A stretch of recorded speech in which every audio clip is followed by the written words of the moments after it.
عليكم ورحمة الله.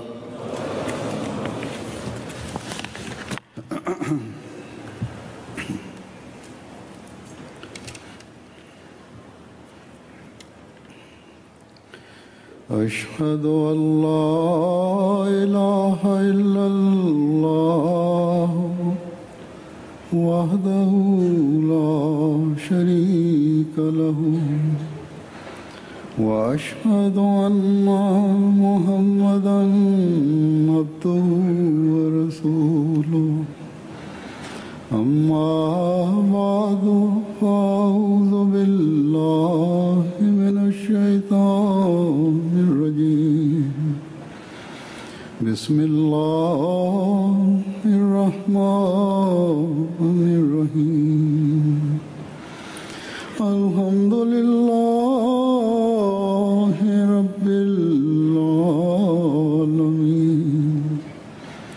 الرحمن الرحيم مالك يوم الدين إياك نعبد وإياك نستعين اهدنا الصراط المستقيم صراط الذين أنعمت عليهم غير المغضوب عليهم ولا الضالين.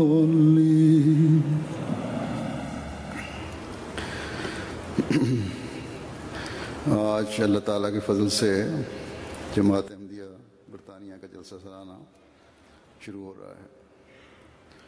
गो रस्मन ये शाम को शुरू होगा, इफ्तिताह होगा, लेकिन हकीकत में treba to da postignemo, da to bude jedan od ciljeva našeg dolaska ovdje i da bude dobar, da pokažemo dobar primjer bratstva i primjer da smo ljubazni jedno prema drugom, da naš put i naš način treba da bude poniznost i pokornost i treba da utemeljimo takve visoke standarde istinitosti da budu bez primjera i bez ikakve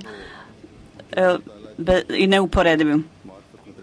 I oni koji imaju želju da propagiraju i šire ovu poruku širom svijeta i da za ovo budu spremni da ponude cijelo vrijeme, da budu spremni da ponude svoj život, imetak, vrijeme i sve što imaju. Tako da svi od nas koji smo se skupili ovdje danas, svaki pojedinac treba da analizira svoju situaciju,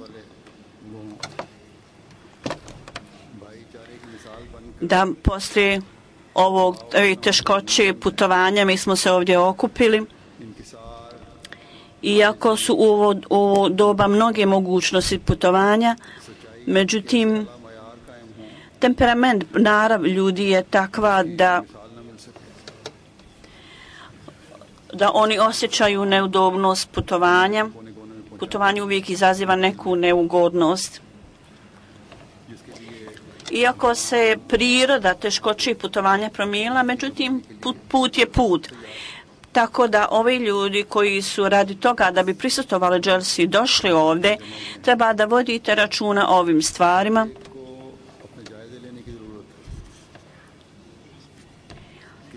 Da pitajte se uvijek, održavamo, poštujemo li želje obećanog Mesije, ispunjavamo li svrhu i cilj ove dželse i u toku ova 3 dana. Svaki učesnik dželse treba da ove sve stvari ima u vidu i samo onda ćete biti u stanju da posvetite pažnju tome. Da pitate se stalno koja je svrha naših kućića na dželsi. Samo onda, samo u tom će biti formirana takva zajednica koju je namjeravao, kakva je namjera bilo bi Mesaje da napravi. I samo onda će biti dobre promjene u temperamentu, u naravi, u prirodi ljudi, koji će dovesti do pobožnih promjena u svijetu. Ako svoju pažnju usmjerimo u ovom pravcu i treba da svoje poslove usmjerimo u tom pravcu, ako ne budemo to uradili, naše učešće na dželsi bit će beskorisno i besplodno. A zatim Mesih Maud alejhi selam je rekao Ovo nije svjetsko skup ili neka zabava, da dođemo ovdje, sjedimo s prijateljima i potrošimo vrijeme u razgovoru s prijateljima i da idemo na pijacu, da jedemo hrane i tako dalje i da pijemo čaj ili kafu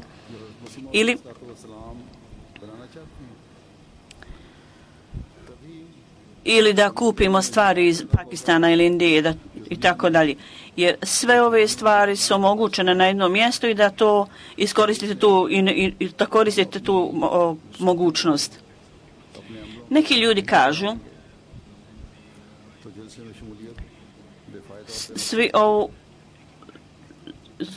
da neki ljudi kažu da kupe sve što im za godinu treba i odvezu to svojim kućama.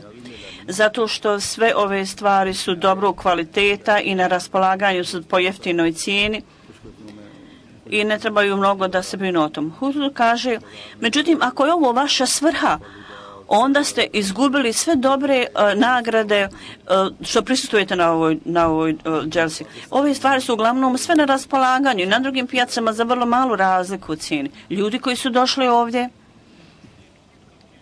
oni ne dolaze ovdje da bi dobili neke ovo svjetske ciljeve i koristi i ne trebaju dolaziti za tu svrhu, nego zapravo dolaze ovdje da postignu neke duhovne koristi i ostvare ciljeve što ne mogu dobiti ni na kojoj drugoj pijaci.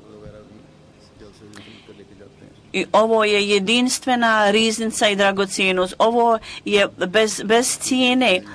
Ne može se izreći cijena ove vrijednosti ovoga. I ljudi koji se zaista koriste od toga i takvi ljudi,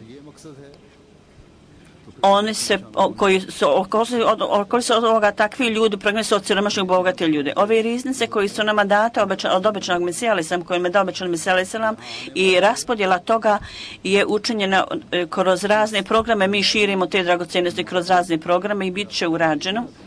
Tako ove riznice, nakon što steknete ove riznice, ove duhovne dragocjenosti, onda Ahmedi musliman treba da postane sredstvo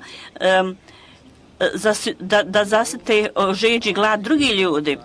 Ovo je dužnost svakog Ahmedi muslimana i ovo je dužnost svakog učesnika dželsi.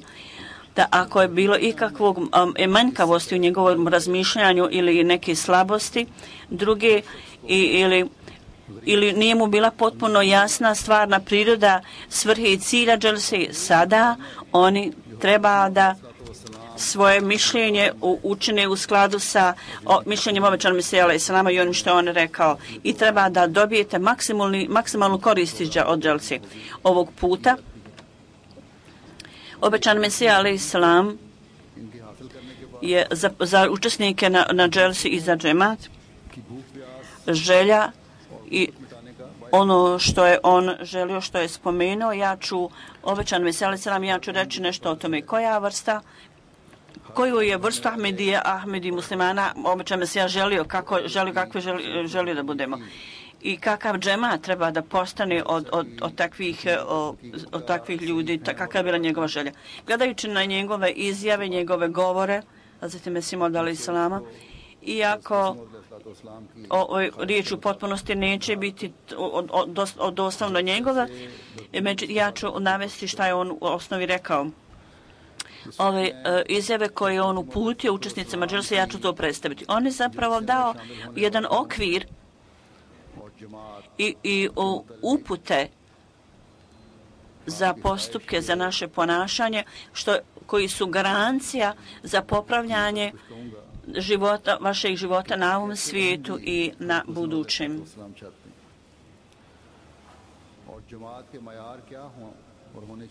U prijevodu ovo kaže: Allah je sigurno sa onim ljudima koji imaju odliku bogobojaznosti i onda oni su ti koji čine dobra djela. Objašnjavajući ovo on kaže: bez bogobojaznosti Allah nije zadovoljan ni sa čim drugim što nema takve mimo bogobojaznosti. Ako je ovo cilj vjernika, da on želi da zadovolja Allah dželešanu, onda za ovu svrhu nema za njega nekako drugog izlaza nego da slijedi put bogobojaznosti. Šta je bogobojaznost takva? Slijeđenjem kojeg puta za osobu je moguće da stekne bogobojaznost, ispravnost. Za Ahmedi muslimana, zašto je potreba da slijedi ovaj put? Objašnjavajući ovu tačku, obećan Mesija alejhi selam kaže zajednica, džemat, članovi džemata, za njih je neobično da slijedi put bogobojaznosti, jer oni imaju vezu sa takvom osobom i oni su članovi ove zajednice koji tvrdi da je onog koji je tvrdio da je poslan od Allaha i udružujući se u zavjetu bajata sa takvim, oni su prije nego što su dali zavjet bajata imali ovo svjetske neke ciljeve, oni trebaju da napuste kad prime bajat, zavjet bajata treba da odbace sve te ovo svjetske ciljeve i svrhe. A ovo se ne može postići ukoliko ne budete slijedili put bogobojaznosti. Hadrat Mesih Maud alejhi selam dajući jedan primjer kaže, ako neko se razboli, bilo da je bolest jednostavna ili opasna, ako mu ne bude dat lijek, ne bude dat mu tretman, ponekad sam tretman, samo liječenje je vrlo bolno, međutim osoba mora proći kroz to, jer bez toga problem će se povećati i osoba ne može steći zdravlje ponovno. I on kaže, ako na primjer na licu ima crna neka tačka i svako se zabrane o tome, da to se ne uveća i da ne potamne cijelo lice i tako da ponekad se tako dogodi. Neki ljudi, huzur kaže, meni dolaze i imaju neke tačke i neke mrlje na licu i jako su zabrinuti. Neki ljudi meni dolaze i ja im kažem,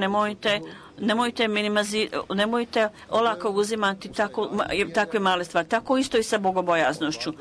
Dakle, ponekad mali porok se pretvori i proizađe u veliki. Zato budite zabrinuti i budite izuzetno zabrinuti oko toga. On kaže, Allah dželešanu, pošto je on Rahim i najmilostiviji, najsamilosniji, slično to mi on je taj koji daje kaznu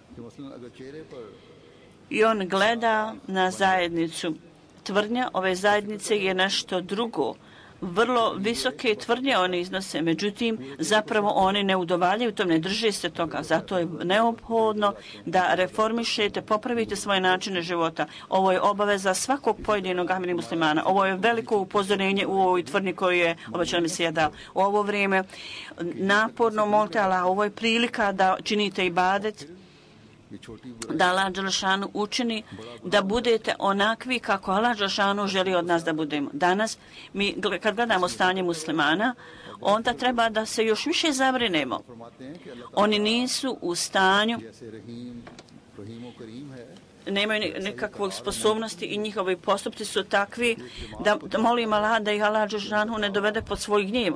Primjer obično Mesija alejhi selam koji on naveo, rekao je, kad su oni započeli neke poroke, prije svega o razlika između onoga što oni govori i što radi. Allah dželešanu kaže onda takve ljude od strane nevjernika. Historija svjedok ovoga da mnogo puta muslimani su bili podčinjeni od nemuslimana kao Džingis Khan i Haraku Khan.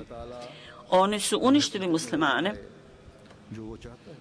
dok muslimanima je obećana Božja pomoć i potpora. Obećano se kaže, razlog tome je da verbalno njihov jezik je proglašavao la ilaha illallah, niko nije vrijedan obožavanja osim Allaha. Međutim, njihovi postupci su bili drugačiji. Njihovi postupci su potpuno bili, oni su bili potpuno zaokupirani svijetom. Ovo je stvar velike zabrinutosti. Mi moramo analizirati sebe cijelo vrijeme. Da Allah dželešanuhu, imajući milosti prema nama, uputi nas u ovom dobu. I najveći zaljubljenik časnog poslanika je bio poslan radi reforme cijelog svijeta. I on nam je pokazao još veću milost, da nas je osposobio da vjerujemo u ovoga koji je bio od Allaha određen u ovo doba. Tako, ako ne posjetimo pažnju Allahu, onda Bože sačuvaj. Bože sačuvaj.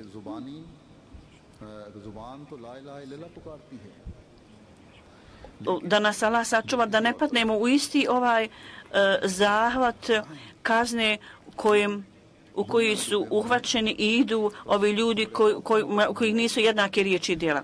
Uvijek nastoje da analizirate koliko straha imate u srcu od Allaha i dokle vaši postupci, ono što radite i ono što govorite su u saglasnosti jedno s drugom. Ako nisu jednaki, onda treba da budete zabrinuti. Srce koje nije čisto, bilo da su riječi vrlo lijepe, vrlo čiste, međutim ono srce u Allahovim očima je potpuno bezvrijedno ako u srcu to nije, ako vaša djela nisu jednaka. Zapravo će Allahov gnjev, Allahova srdžba se dalje uvećati.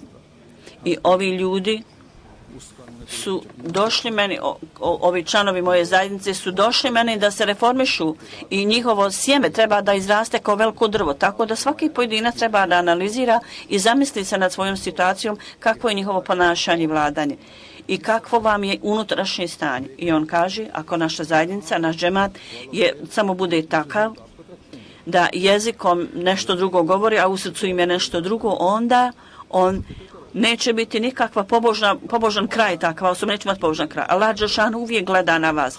Zajednica, džemat, treba da bude od takvih ljudi čija su srca čista i da njihova jezici čini pravi tvrd Allah, onda ne vodi računa takvim ljudima čije srce ne potvrđuju, djela ne potvrđuju to. Pogledajte u historiju, u toku vremena časnog poslanika i natrag do tog perioda i zamislite svoje ideje, zamislite situaciju Bedra. Predskazanje o pobjedi je bilo tu i oni su iz svakog ugla da će biti pobjednici. Međutim, ipak časni poslanik i pored toga, on je molio Allaha dželešanu plačući i jecajući. Hazreti Ebu Bekr radijallahu anhu, on je rekao, obećao me se i kad je Allah dao obećanje o pobjedu u svakom aspektu, kakva je potreba za tako da toliko plačeš i jecaš, kakva je potreba da moliš Allah dželešanuhu tako revno. Ovdje časnog poslanika je bio Allah dželešanuhu nije u potrebi ni sa čim, on ne treba ništa. Možda je u ovom obećanju neki uvjeti, možda je u Allahovom obećanju neki uvjeti vezani za to. Dakle, ovo je visoka tačka bogobojaznosti koji je pokazao, čiji je primjer pokazao časni poslanik sallallahu alejhi ve sellem. Ako s ovim strahom i bogobojaznošću, imajući to na umu, ako nastojimo da steknemo Allahove blagoslove, onda ako Bog da inšallah, pobjeda je naša, pobjeda će biti naša. I samo oni ljudi će vidjeti pobjedu kad u čijem govoru i djelima bude jednakost, budu jednakim riječi i djela. Obećam se alejselam on je spomenuo Džengis Kana i drugog ovog osvajača. Ako pogledate, vidjet ćete da postojala ista vrsta stanja. Muslimani su bili izgubili svoju snagu. I oni, kao i sada, i oni su zaboravili kuransko učenje, postupali su po drugim naredbama nečega drugog, ne po naredbama Kur'ana. I s ciljem da spase svoje vlastite položaje, oni čine ogromnu nepravdu prema svom vlastitom narodu. I bez razlike ubijaju nevine ljude, provode ubijanje nevinih ljudi i oni misle da će njihovo pristoje biti spašeno, sačuvane. Ovo je njihovo glupavo razmišljanje. Kazna za nepravdu će njima biti dodijeljena i također će izgubiti svoje prestolja, takvi vladari. U ovim zemljama gdje su ovakvi vladari i u ime ljudi nove vlade su formirane i oni su isti ovakvi. I oni su takvi. Oni također slijede politiku nepravde i tlačenja. I kao rezultat toga oni slabe svoju vlastitu snagu. I dok svjesno ili nesvjesno ispunjavaju želje neprijatelja da muslimani postanu slabi i da ostanu slabi i da njihovi resursi muslimana budu u rukama protivnika, Allah je taj koji može dati muslimanskom umetu mudrost u ovo vrijeme. Samo on. U svakom slučaju Huzur kaže, ja sam ovo spomenuo da Hazreti Mesih Maud al-Islam, koju je on želio da vidi vrstu stanja kod svojih sledbenika, i kako je izjave dao za ovu svrhu, šta je rekao. Kao što sam rekao, stvarni temelj s ciljem da postignemo visoki standard je bogobojaznost i ispravnost.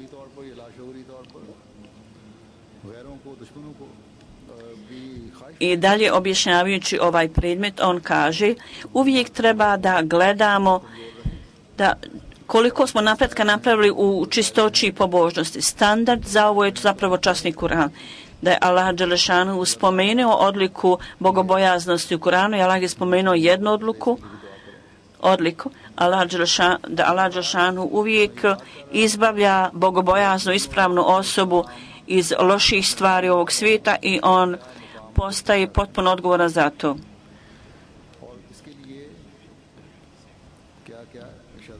U prijevodu kaže osoba koja se boji Allah Đelešanu u svaki put u vrijeme kušnje i ispita Allah napravi put za njegovo oslobađanje i napravi aranžman za njegovu udobnost koji je izvan njegove zamisli. Ovo je također dobra odlika bogobojaznosti i ispravnosti. Ovo je također vrlina odlika muteki.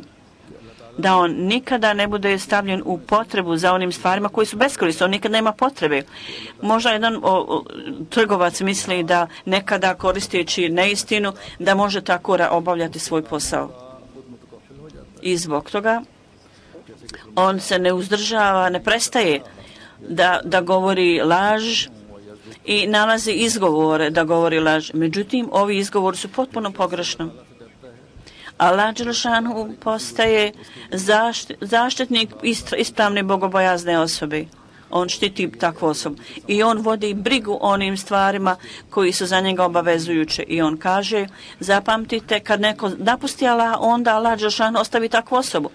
I onda kad Rahman napusti ove ljude, onda će sigurno šeitan preuzeti vezu s takvom osobom. Zato svaki Ahmedi treba uvijek da utemeljujete svoje standarde, istine, ljubivost, istinu i na svakom nivou treba tako da činite. Na primjer, mnogo je Ahmedi muslimana danas, oni su došli u europske zemlje da traže azil i ponekad neki ljudi čine lažne izjave, dok činjenice ako kažete istinu, da govoreći stanje u Pakistanu, recite istinu i onda tražite azil i to je dovoljno djelotvorno. Svi ovi ljudi koji sam ja savjetovao da reknu istinu, da govore istinu i da sam im savjetovao im da ne daju da pravnici, advokati izmišljaju njihovo stanje. Recite zapravo kakva je stanje. Njihove predmeti su bili uspješni. U Pakistanu je prema Ahmedi muslimanima se čini ogromna nepravda i tlačenje. I nema sumnje o tome. I zapravo ovo je stiglo do najvišeg mogućeg nivoa. Međutim, u ovoj nepravdi, ako vi kažete istinu i ništa ne govorite istinu, što nije istina i potpuno se oslanjate na Allaha, onda ste vi ostvarili svoju svrhu i svoj cilj. U ovom narodu oni imaju osjećaj saosjećanja prema ovim ljudima, većina njih. Kao rezultat toga oni pomažu ljudima koji su tlačeni. Dakle, u svim prilikama mi uvijek treba da podignemo standarde istine ljubivosti. I da vi govorimo istinu. Zatim, savjetujući džemat obećani Mesija alejhi selam je rekao, dva su puta čovjekovog dobrih djela. Jedna je obavezujući, a druga je dobrovoljna. U pogledu onih obaveza dobrih djela koji su obavezni, to su obaveze prema Allahu Đelešanuhu. Osim toga, on je dao primjer o oni dužnosti koji su vezane za druge ljude, koji se odnose na druge ljude. I tu su neke obavezne dobra djela, druga su dobrovoljne. U pogledu onih koji su obavezni prema ljudima, dakle, što smo obavezni da činimo dobro prema drugim ljudima, da im platite zajem koji ste uzeli i da platite za njega ako ne može da plati i da dobro vratite dobrim. Ovo je obaveza prema muslimane, prema ahli muslimanima. I onda kaže, osim ovih obaveza, postoji druge dobrovoljne stvari u ovom pogledu. To jest, ako takva dobra stvar koja je iznad obaveznih zahtjeva obaveznog, ako osoba ne plati dug i ne čini dobra djela, onda mogućnost toga je da čini nešto više. I poslanici su uvijek tako radu skladu s tim. Primjer časnog poslanika je pred nama. On je bio najviša osoba. On je rekao u odgovoru na pitanje o dobroti osobe i što treba da čini, on rekao treba da činite više. Ako vam neko nešto dobro uradi, vi treba da još više uzvratite vi. I ako osoba učini dobro drugoj osobi, nagrada treba samo da bude dobra. To je obaveza na vama, da uzvratite dobrim. Allah je također spomenuo da je nagrada za dobru stvar samo može biti dobro. Međutim, u ovoj obavezi postoji određeni dobrovoljne stvar. Ako učinite uslugu više nego što je vama učinjeno, i ako je to urađeno, onda Allah dželešanu kaže to će zapravo upotpuniti obavezu i osposobiti vas da dobijete dodatnu nagradu, viška nagradu. I prema jednom hadisu Huzur kaže, ovo su ljudi, ovi koji zapravo postignu svoj položaj, oni su oni ljudi čiji Allah dželešanu postaje njihove ruke i njihove stopa. Allah kaže, ja onda postajem njihov jezik koji im govori, to jest da tako kažemo, svaki njihov postupak, svaka njihova izjava, sve što oni rade i što kažu, to postaje sve radi Allaha, potpuno radi Allaha. I oni nikada ne čine ništa, ne rade ništa što je uvredljivo i što Allah ne voli, što voli za Allah. Ovo je standard koji običan Mesija alejhi selam nam rekao da steknemo nakon davanja zaveta bejata, da taj postignemo standard. Kad dajemo zavet bejata, treba da činimo sve što najviše možemo i posvetimo sve svoje napore da postignemo ovaj ciljevu svrhu. I on dalje kaže, s ciljem da ovo dobijete, vi morate vrlo naporno se boriti i nastojati. I ne možete to dobiti preko noći za ovu svrhu. Vi treba da očistite se od svog sebičnog ega i želja i morate napustiti sebičnost i morate slijediti puteva Allaha dželešanu i morate vrlo naporno raditi. Da nijedno od vaših dijela ne bude nešto što je nepravedno. Sve mora biti u skladu sa Allahovom voljom. I kad ovo bude učinjeno, urađeno, onda ćete biti spašeni od jako puno problema u svom svakodnevnom životu. I onda je objasnio da ljudi padaju u nesreću i teškoću samo u vrijeme kad čine nešto protiv Allahove volje. Onda oni ne dolaze pod Allahovo zadovoljstvo. Zapravo umjesto toga oni su savladani svojim sebičnim egom i čine nešto pogrešno. Na primjer, postanu vrlo ljuti i učine nešto pogrešno. Kao rezultat toga počinje neko uznemiravanje i poteknutost. Onda ljudi idu na sud, neko onda treba da ide na sud i tako dalje. Ako neko odluči da bez Allahove volje, Allahove knjige i bez Allahove dozvole ja neću ništa uopšte uraditi, ja ne treba da obavim nikakav postupak bez toga i o svemu ja uvijek treba da gledam Allahovu knjigu časni Kur'an. Onda časni Kur'an strogo savjetuju ljudi da se uzdrži loših stvari. Inače, ako ljudi napuštaju ponekad Allahovu knjigu i slijede sebični ego, takvi ljudi uvijek imaju gubitak. Zavjet o bajata onome koji je određen od Allaha, postoji potreba da sebe analiziramo. Da li sve činimo u skladu sa Allahovom knjigom, tražimo li savjet iz Allahove knjige ili tražimo savjet od sebe i svog unutrašnjeg ega. Ako nas unutrašnji naš ego zaustavlja nas da slijedimo savjet časnog Kur'ana, treba da se zabrinemo. Pogotovo ovih dana. Ovo su dani dželse. Mi treba da jako puno činite istikvar i tražite Allahov oprost, tako da sve više se penjemo putem da sebe reformišemo i naše želje. Sve ove stvari treba da budu počinjene želji Allaha dželešanu. Također treba da jako puno molimo Allaha, tako da zaista možemo kako treba ispuniti zavjet bajatom Mesija alejhi selam. Mesija alejhi selam je s ciljem da zajednica dođe do najvišeg reda ono što je rekao nije moguće sve ovo obuhvatiti, međutim jednu stvar želim da kažem, pozivajući se na Obećanu Mesiju alejhi selam. To je tako da ako mi to slijedimo i postupamo u skladu s tim, onda s tim da dobijemo Allahovo zadovoljstvo, uvijek ćemo ići naprijed. Hazreti Mesih alejhi selam kaže: ustanite u toku noći i obavljajte namaz, činite ibadet, Allah će vam pokazati svoj put. Ashabi časnog poslanika sallallahu alejhi ve sellem, oni su također postepeno se reformisali. Ko su oni bili prije toga? Oni su bili samo kao sjeme zemljoradnika. Onda je časni poslanik to navodnio i onda je sjeme bilo ispravno, tlo je bilo kako treba i sa ovim navodnjavanjem ovo sjeme je postalo plodonosno. Oni su upravo rasli onako kako je Allah dželešanu, kako je časni poslanik želi. Oni nisu čekali na dan i noć. Oni su se iskreno pokajali, izdržavali svoje kajanje u tahadžud namazu i napuštali svoje slabosti i poroke. I učinili su svoje postupke i svoj govor u skladu sa Allahovom voljom. Onaj ko bude slijedio ove moje savjete i molite za to da slijedite i praktično budete moliti Al dželešanu, Allah će mu pokazati takvoj osobi svoje blagoslove i u njegovom srcu će biti promjene. Nemojte biti nikada razočarani u Allaha ili malodušni ili gubiti nadu. I on kaže, neki ljudi kažu, da li mi treba da postanemo evlija? Vrlo je tužno da oni nisu razumjeli ovo. Činjenica zapravo da svako treba da postane prijatelj Allahu. A ako slijedite ispravan put bogobojaznosti, onda ćete postati Allahov prijatelj. Onda ćete se spoznati Allah, sresti Allah dželešanu. Bilo da je brzina te osobe brza ili ne, međutim, neki ljudi će vrlo brzo spoznati Allah i približiti se. U ovom ajetu kaže, oni ljudi koji naporno rade na našem putu, Allah kaže, mi ćemo im sigurno pokazati ispravan put.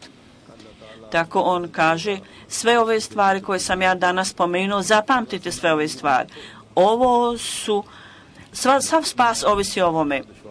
Svi vaši poslovi s Allahom trebaju da budu takvi da su svi radi Allaha, da su svi vaši poslovi i postupci radi Allaha. Ovo je način i ovo je put da postanete ljudi za koje vrijedi izraz u Kur'anu. Vi ste aharine minhum, oni drugi narod. Ova dželsa nam je učinjena na raspolaganju, dostupna. Prije nekoliko dana je Ramazan bio i mi smo nastali da dobijemo Allahovo zadovoljstvo. Tako u toku dana dželse učeni bit će dati govori učeni, poučni i iz časnog Kur'ana i tumačenja i tako dalje, da posvetite tome svemu pažnju, da bit će mnogima poklonjena blizina Allahu. Vodite računa o ovom svemu. S ovom namjerom treba uvijek da nastojite da polirate svoje postupke i što god da ste postigli, treba da sve to okupite i da zaštitite, da to čuvate i da idete uvijek naprijed. I svaki naš postupak u svakom postupku treba da utemeljimo redovnost i neprekidnost. Dakle, ova dželsa također treba da učinite ovu dželsu, da bude veliki blagoslov Allahov, da Allah dželešanu nas usposobi za to. I iz upravne tačke, administrativne tačke, ja želim da kažem par stvari sa tačke gledišta administracije. Uvijek imajte na umu da u toku dželse, kad ovdje dođete i kad se vratite, ovi ljudi koji putuju autom, dakle, trebate voditi računa o parkiralištu. Kad nekad dođu ovdje, nekad je parkiranje prilično daleko i onda dođu ovdje autobusima i dakle, dok dolazite i vraćate se, isto tako kad tražite parkiralište, ne smijete uopšte žuriti, ne smije biti nikakve žurbe. Treba da bude uređen sistem u redu, da lijepo, sistematično i u redu tražite svoj parking. Također kad ulazite na dželsu, kad tu postoji provjera i skaniranje, tako da sistematski prođete kroz to u redovima i lijepo uređeno, bez ikakve gužve i žurbe. Kad god budete trebali da prekinete liniju, to će biti nered i izazvaćete više kašnjenja i prigovora. Dakle, i vaše vrijeme će biti izgubljeno. A to zapravo izaziva probleme. Slično tome provjeravanje vaših torbi. Neki ljudi o tome pregovaraju i nekad pregovaraju meni. Zapravo trebate ponuditi vi svoje kofere za provjeru, svoje torbe. To je za vašu korist. I kao što ja uvijek kažem, uzdur kažem u vrijeme dželse, svaki učesnik dželse, dok sjedi na dželsi, svaki muškarac i žena trebate paziti, držati oko na svoju okolinu. Ovo je najveći sistem bezbjednosti koji je u džematu Ahmedije. Ako budem pažljivo držimo oko i pazimo okolo sebe, vidjet ćete da ne možete ovakav sistem nigdje naći. Ovo je jedinstvena odlika džemata Ahmedije. Nikada nemojte biti nemarni ili lini u toku dželse. Ako išta vidite sumnjivo, uvijek izvijestite upravu. Ako negdje nešto leži, ako je negdje neka torba i nešto, odmah obavijeste ljude na dužnosti u bezbeđenje. Ovo vrijeme, pošto su dani dželse drugačiji, tako da ljudi koji ovdje bore preko noći bilo u kolektivnom smještaju ili u šatorima, bo nekad padne temperatura i bude nekad vrlo hladno. I zbog toga neki ljudi su delikatne prirode, osjetljivi, malo treba da imaju toplu odjeću i treba da bude aranžman da budu jorgani, da imaju jorgane. A ako ljudi nisu ponijeli, trebate uzeti. Ovo je samo za par godina i dželsa će onda biti u normalno vrijeme. Ja sam već podsjetio radnike šta su njihove dužnosti i odgovornosti i oni treba da u potpunosti ispuni dužnost gostoprimstva. Svako odjeljenje, kao i uvijek, treba da nesebično služite gostima. I u pogledu čistoće, u pogledu zahoda ima određenih prigovora. Ima nekih prigovora. Onda ima nekih ljudi koji su vrlo osjetljivi, koji ne mogu tolerisati nimalo nečistoće. Dakle, dok je aranžman zahoda, odgovornost administracije, u isto vrijeme ljudi isto tako treba da vode računa i nakon što koriste ova mjesta treba da očiste iza sebe i onda da napuste. Iako je poseban tim određen za ovu stvar, ja se nadam da će aranžman ove godine biti bolji nego prije, ali ipak aranžman čistoće je tu. Zapamtite da čistoća nije obična stvar, to je dio vjere. Časni poslanik sallallahu alejhi ve sellem je tako rekao. Zato da vjernik u svakom pogledu treba da nastoji da uzdigne standard svoje vjere. I prije svega, kao što je Mesih Maud alejhi selam spomenuo, on je skrenuo pažnju članova džemata da namaz, ibadet, navafl, treba da posebno posvetite pažnju tome ovih dana i posebno posvetite pažnju ovoj dužnosti i odgovornosti. I kolektivni aranžman za tahadžud je ovdje organizovan za oni koji ovdje bave, treba da obavite ga ovdje, a oni koji su kod kuće također trebate nastojati da obavite tahadžud na svojim mjestima, u svojim kućama. Tako da nam Allah dželešanhu pokaže pobjedu Islama i Ahmedijata na izuzetan način. Također se sjete Ahmedi muslimana u Pakistanu. Oni za sada suočavaju sa najvišim stepenom nepravde i tlačenja. Juče je jedna osoba ubijena i na jednu osobu je pucano, međutim Allahom milošću on je spašen, preživio je. Drugi Ahmedi, gdje god da su, oni su tlačeni. Sjetite se njih u svojim dovama da Allah dželešanu pokaže svoju odredbu da ove tlačitelje vrlo ubrzo kazni i da svijet bude učinjen, da budu ljudi koji prepoznaju, da ljudi svijet prepoznaju imama ovog doba. Kao što sam spomenuo, ovdje jedan šehid juče bio tako da ćemo klanjati dženazu. Skupa s tim ima još neki drugi dženaza za druge ljude koji ćemo klanjati. Ovaj šehid koji je ubijen, kojeg sam spomenuo, Abdul Gafar sahib, sin Mohamed Tahsin sahiba. On je bio ubijen juče.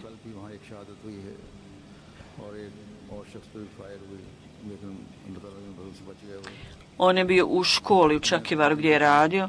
Poslije, on je bio učitelj, on se vraćao u kuću u 5 sati i samo što je izišao i htio da uđe na autobus, onda su dvojica nepoznatih na motociklima pucali u njega i 2 metka podlika su jedan u rame, jedno u vrat i kao rezultat toga on je na mjestu umro. Inna lillahi wa inna ilaihi rađiun. U vrijeme ovog šehida, kad je pao šehid, on je bio 42 godine imao. U januaru 2012. on je pristupio programu oporuke. On je bio sekretar u raznim odjeljenjima, bio je vrlo predan Ahmedi musliman, bio je vrlo dobrog vladanja, vrlo naklonjen, volio je da radi tablih i veze iz njega, njegove familije su vrlo stroge, bio je vrlo lijepo ponašan čovjek i uvijek u ibadetu i u svakom programu on je uzimao učešće u svakom programu. Koji god bi program Allah od halifa započeo. U 2005. on je oženio se. Čim se 2005. Ima 2 sina i 2 kćeri. Vjerovatno se prije ženi. Izvinjam se, nisam zapamtila godinu kad se oženio.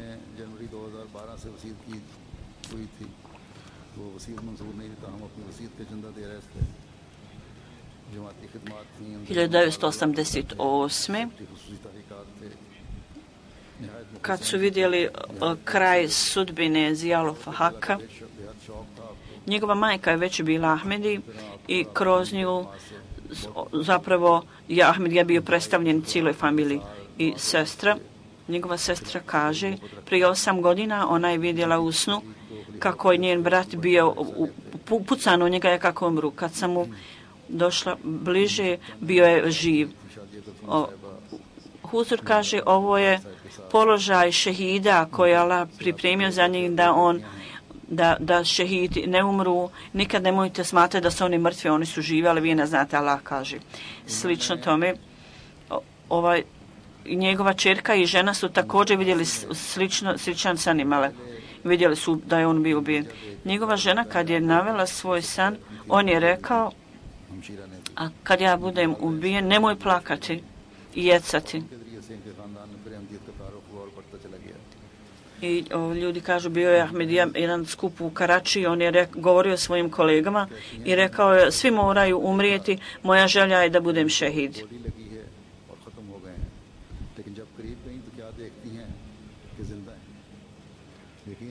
Da Allah Đelešanu uzvisi položaj ovog šehida. Njegov sin je student na fakultetu Islamskom džamija Ahmedija. Ima kćerku 10 godina i jednu kćerku 7. I da Allah dadne da njegovi potomci nastave predanost kalifatu. Dženaza sljedeću osobu koju ćemo danas kanti je za sahib Zadi i Kudsija Begum sahiba. Ona je bila kćerka Nawab Amatulaziz. 1927. je bila rođena u junu. 1. septembra on je umro u Tahir institutu u Rabbi. Umrla je valjda ova žena, ja mislim. Ona je djetinjstvo provela u Kadijanu u vrlo religijskoj, vjerskoj atmosferi i tamo je odrasla i tamo je imala obrazovanje. Nakon odvajanja Pakistana i Indije ona je imala 20 godina i došla je iz Kadijana u Lahor.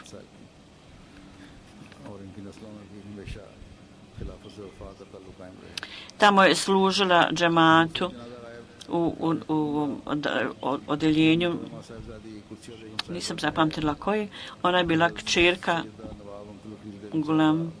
Ona je napisala jedan članak koji ja mislim vrlo je važno ovdje spomenuti. Ona kaže u tom članku, poslije ubistva Mulam Kadir šehida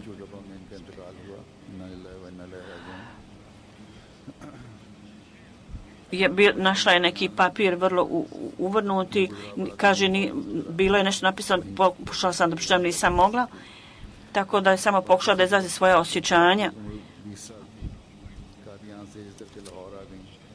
Samo je mogla da pročita, oni treba da budu veličani više nego ikad, da budu kao zvijezde i da potomci budu kao zvijezde.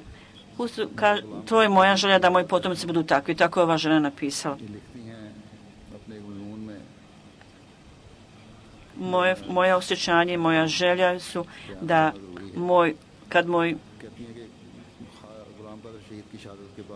da uvijek budemo predani tebi. Ovo je Allah upućeno. Bez tvoje naredbe nikad nijedna siromašna osoba ne može biti zasićena. Zato te molimo, ja tebe molim, da moja djeca budu kao zvijezda na nebu, i da budu ponos zemlje. Ovo je sve njena poezija. Da Allah Đelšanuhu dadne mojoj ženi život.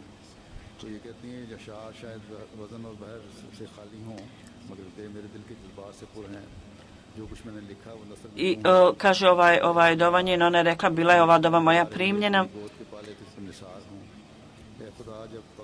i rekla je, ja od tebe tražim da žrtvujem svoj život. Ja sam u jedno vrijeme bila prestrašena. Onda sam počela da molim Allaha da mi Allah dadne dugo vremena, dug život, i Allah Đelšanuhu je primio moje dove i ono u mojoj mladosti je primio moje žrtvovanje i nadam se da će Allah primiti ovu moju dovu.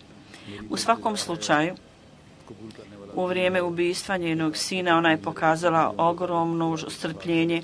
Ja sam bio svjedok toga, uzor kaže, ona je bila vrlo sabrana i čvrsta i puna hrabrosti i srčanosti. Kao što sam rekao, ona je sa osmijehom spomenula dobre vrline svoga sina i pokazala veliku hrabrost i strpljenje. I neprestano mi je pisala, uzor kaže, i zadnje pismo koje mi je pisala, u njemu je također bila ova rečenica, da Allah Đelšanhu učini mene i moju djecu, da nam dadne odliku, vrlinu bogobojaznosti i da budemo primaoci dova obećanog Mesija alejhi selama. I da zapravo kako treba ispunimo dužnost toga što smo njegovi potomci, da Allah učini tako da primi ovu moju dovu, i uzor kaže da Allah dadne da primi Allah dovu ove umrle za njenu porodicu i za ostale članove. Kao što sam rekao, uzor kaže, ona je bila majka Abdul Šehide. Ona je imala želju da njena djeca također budu, da predaju, posvete svoj život služnju islama. Ona je imala veliku ljubav prema Kadir Šehid i ukrasila je sliku svoj kuće njegovim slikama. Kad je Allah Đelšanuhu ga uzeo sebi, ona je pokazala ogromno strpljenje. U to vrijeme umjesto da plače, ona je rekla, Džezakala Kadir, hvala ti, Allah te blagoslovio, hvala ti Kadir. Ovo je bila njena želja, da Allah Đelšanuhu ima milosti prema njemu i uzdigne položaj. Njen muž, Said Sahib, on je vrlo bolestan i vrlo je star, da mu Allah Đelšanuhu pokloni strpljenje i utjehu, i kao što sam rekao, da ga osposobi njega i njegove potomke da čini dobra djela. Čudri Nesir Sahib također će biti član klanjanja dženaza za njega. On je iz Ravalpura. Čudri Nazir Amal Sahib,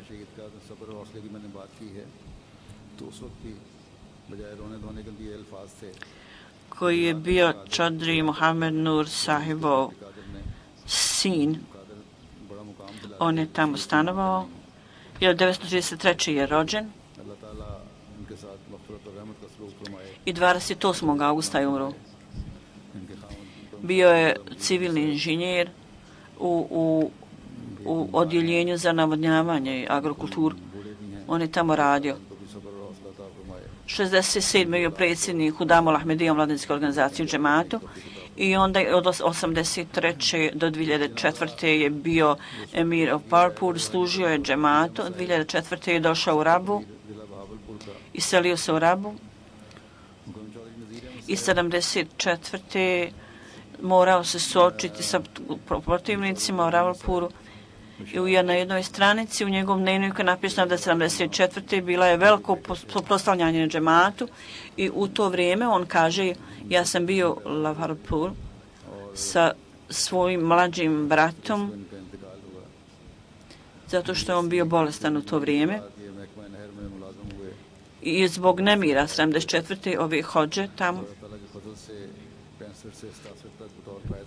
Oni su stavili neku prepreku, nešto i s nikom dozvolili da dođe u stanicu. Stavili su tamo razne one prepreke za tako da spalili su motor. Ahmedi koji su došli kao gosti, oni su uznemiravali i vrijeđali ljude i upotrebljavali vrlo nečisti jezik. I on kaže u ovom pogledu također on je bio u stanju da bio je podvrgnut tom torturi, mukama, mučenju. Do zadnjeg momenta on je nastavio da služi džematu. On je bio određen kazi kao kadija.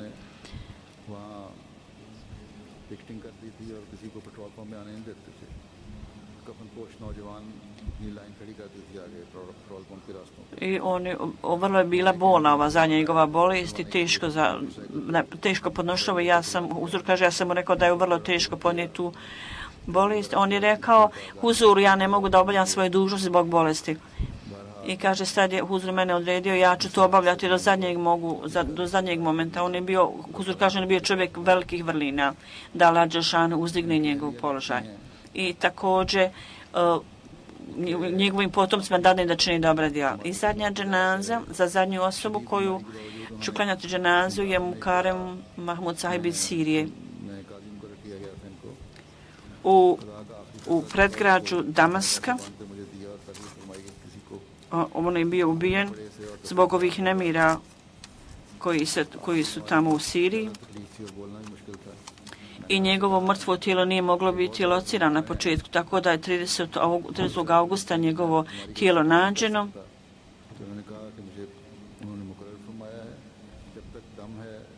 Kad su htjeli da ga sahrane, tamo je bila kamenito tlo, nisu mogli da ga sahrane, tako da lokalni ljudi tamo i drugi ljudi koji su umrli u ovim nemirima, on je sahranjen skupa sa drugim ljudima. Prije 8 mjeseci je on dao zavjet bajata. I 8 mjeseci sa velikom odanošću i predanošću on je utemeljio svoj odnos sa džematom i potpuno se ispunio svoje dužnosti. Da Allah dželešanu uzdigne njegov položaj i ima milosti prema njemu. Kao što sam rekao, Huzur kaže, namaz dženaza ćemo klanjati poslije džume. Ja ću klanjati dženazu namaz za ove mrtve.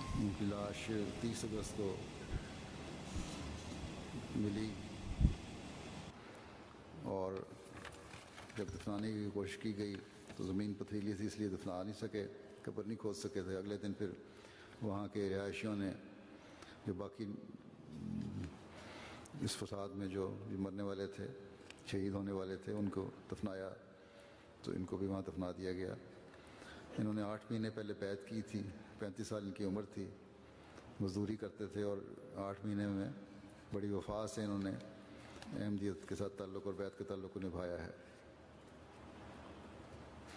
अल्लाह ताला इनके दर्जात भी बुलंद फरमाए और मखलूक का सलूक फरमाए। जैसा कि मैंने कहा, इन सब की नमाज जनाजा नमाज जुमा के बाद होगी।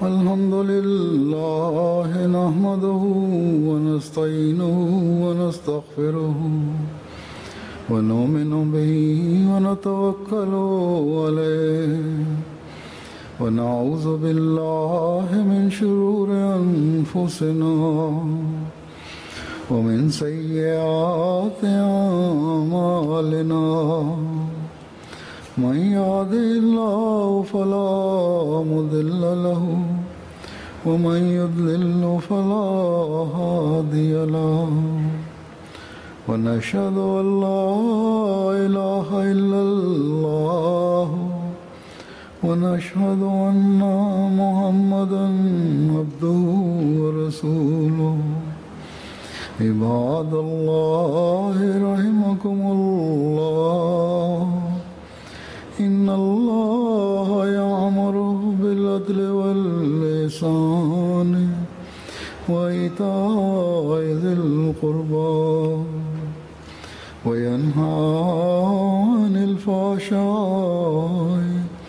والمنكر والبغي يعظكم لعلكم تذكرون اذكروا الله يذكركم وادعوه يستجب لكم ولذكر الله أكبر.